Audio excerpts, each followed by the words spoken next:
Good morning, everyone. This is Gary Leo Criswell for Medieval Knights at Midnight Forge Studios, here for the sprint and showcase for March of 2026. Going to go over what we have completed for this, and it's quite a lot, so let's get into it. Firstly, you'll see there's not much lag on our main screen anymore, thanks to Joseph. He was able to get it cleaned up and make it a lot less intensive, as well as we have on the main screen now, we have our new UI that was implemented with all of our social links over here on the right, so that you're actually able to go to our socials and view content or even join the Discord. And this is in preparation for our demo push. I'll go over to the options real quick. This was all put together by Joseph. He was able to fix it to where the volume slider actually works. So as I drag it down, you hear the music gets lower, and then if I drag it up, the music gets louder. Gotta put it about right there for right now, and it affects all of these work. And then even the quality slider, I can switch it from epic to high, and then from high into medium quality settings, and you can see that it swaps it over. Right now we are able actually to change the map size. So we have the minimum, low, the default is so it's tiny, small, medium, large, and then huge. The names haven't changed on the UI itself, but that is what they are. Right now, though, we're going to just do a tiny map, and apologize, a lot of this is going to be play in editor. The build was not working out correctly, so I'm going to have to go back to the drawing board on the build and fix it. And I just couldn't have time before the showcase today, so but we have all of these different categories that we're able to mess with now. So we have the plains, and they default to 50% for the plains and for the forests, because right now those are the only two that we are wanting to actually spawn in.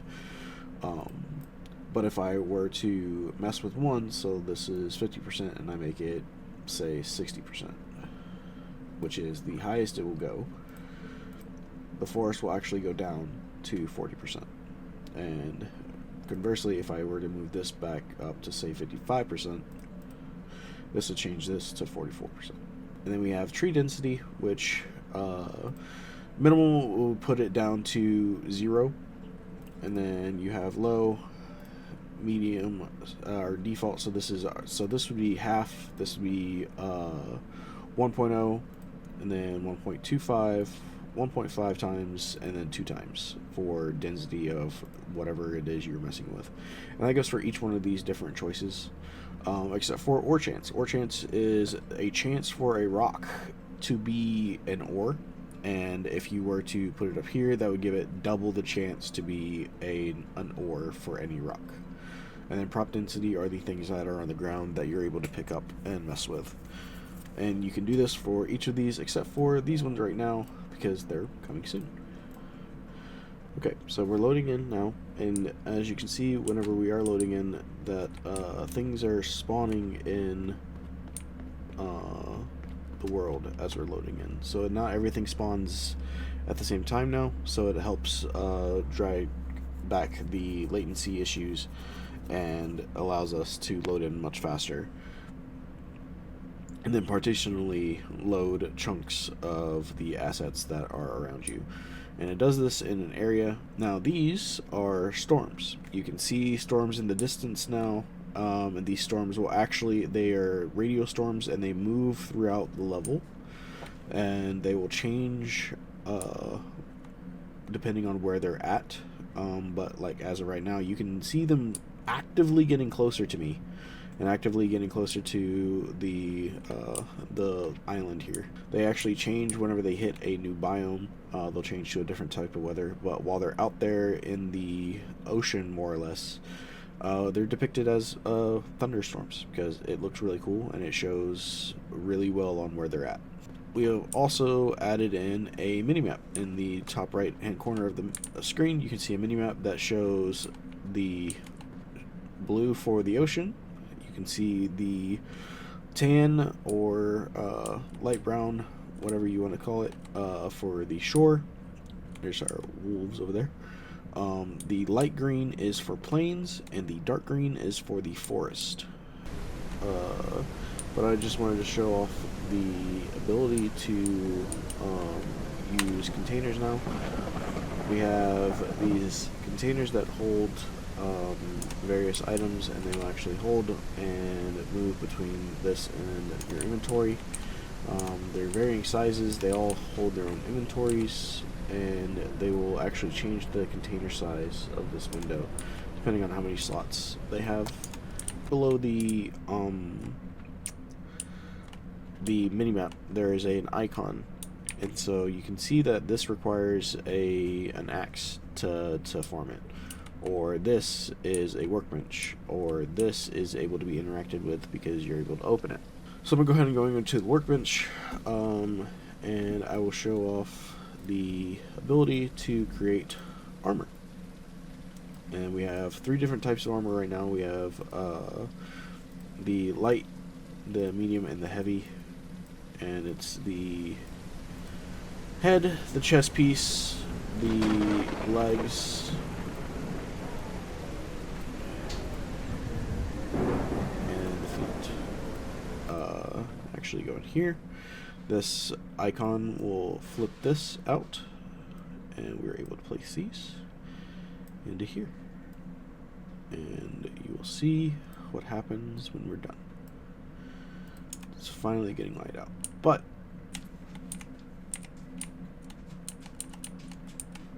we have armor now that will change depending on the type of armor that you're wearing.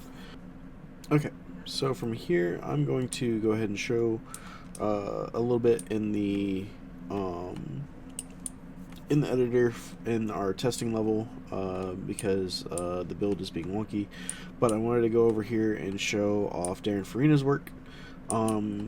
He's been building up the workbenches that we're going to be implementing, setting them all up, putting them all together, and they have right now 2 levels. One is a more basic level, and the second one is a more intensive, more refined crafting stations as you're moving through progression in the game. And he's done fantastic work with it. Each one of these look really, really cool. You have things like the alchemy station, workbenches, forge, smelter, and then woodworking, and it's all really, really good. Really, really proud of that system. In the game itself of multiplayer, so you can see that we're moving around and stuff. I'm able to pick up things out of the world, and they will disappear for the other player while I'm picking them up.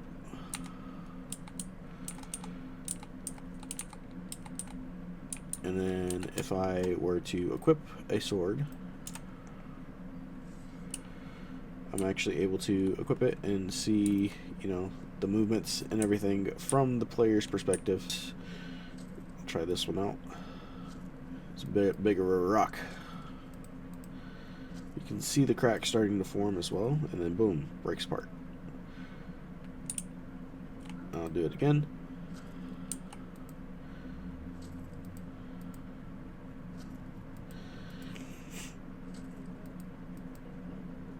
Boom, breaks apart. Alright, and then let's do this as well. So kill that.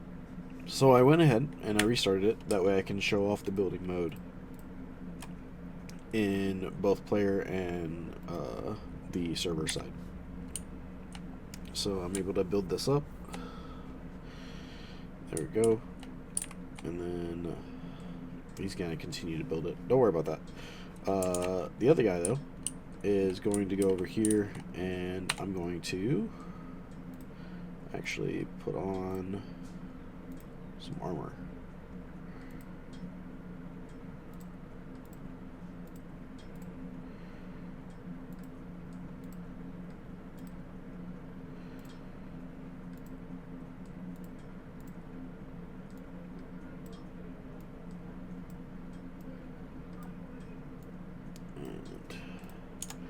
You know, this guy's incessant banging is really getting on my nerves. So what I'm going to do is I'm going to put on some armor.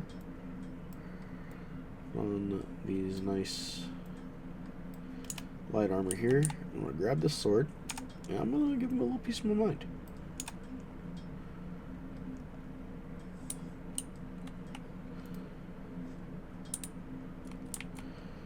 I don't think he got the idea.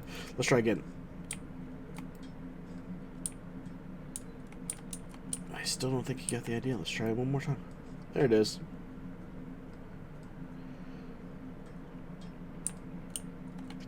Ragdoll physics are a bit wonky, but he is now dead. We have the very starts of PvP in the server, and that is, I believe, all I have to show for this showcase. I know it's quite a lot.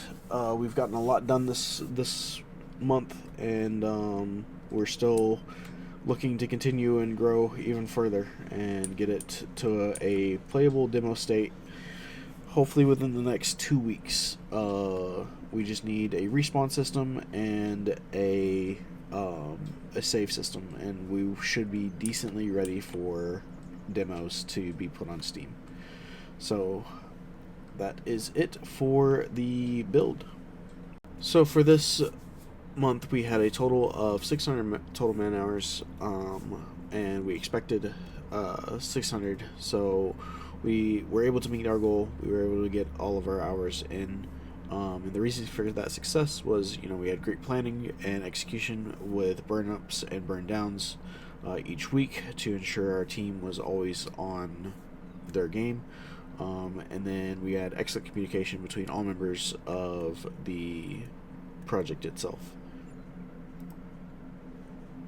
For our intern spotlight and our shadow spotlight, we don't have any more shadows. All of them are interns now, even if they're not in month 5 yet. But we have Joseph, who is on UI, Darren, who did the prop level designer, Louis Zeno was working on a goblin AI. Fernando has revamped the wolf design, as you can see up there. And then Natalie has also done some good work. And Natalie has already... Take 3.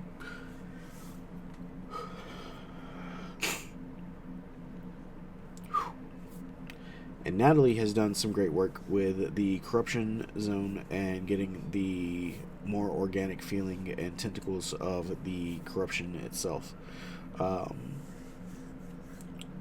On from that, you can, so this is Fernando and Natalie's work, and then if you go on to here, this is Zeno's work, Darren, a couple of the stations that he did, and then the UI for the options sliders for Joseph. For our work timeline, this is what we're looking at. We're looking at hopefully getting a demo out before the end of April, and that will allow us to get more feedback and actually polish up the game and work on implementing new material and new content into the game.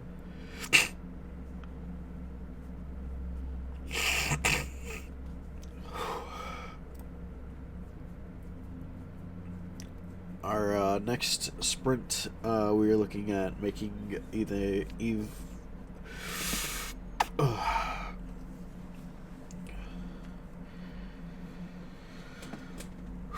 okay.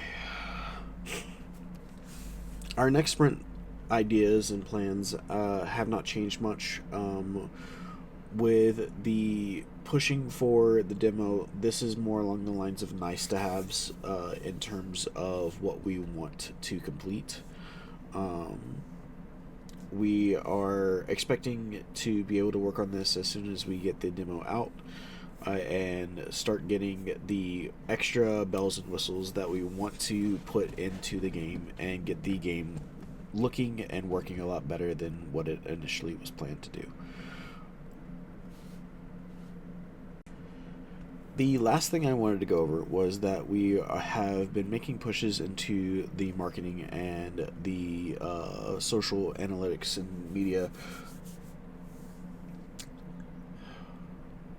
The last thing I wanted to go over was that we are actually looking into the social media aspects of the game design and game and the indie development process, and so we have been making large pushes into our social media for marketing purposes of the game itself.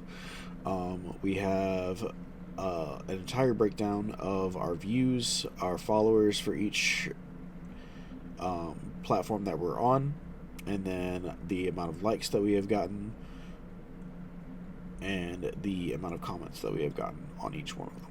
And it's broken down into percentages, and you can see most of the traffic for 90% of it has been through YouTube itself. And then the other biggest portion of it would probably be from Facebook or TikTok. But I just wanted to throw this in there as a blurb because I think that is very important for us as indie developers to be pushing our content and pushing our games out there into the world. But I appreciate your time. I appreciate you listening. And if you have any questions, I am here to answer them. Thank you. Bye-bye.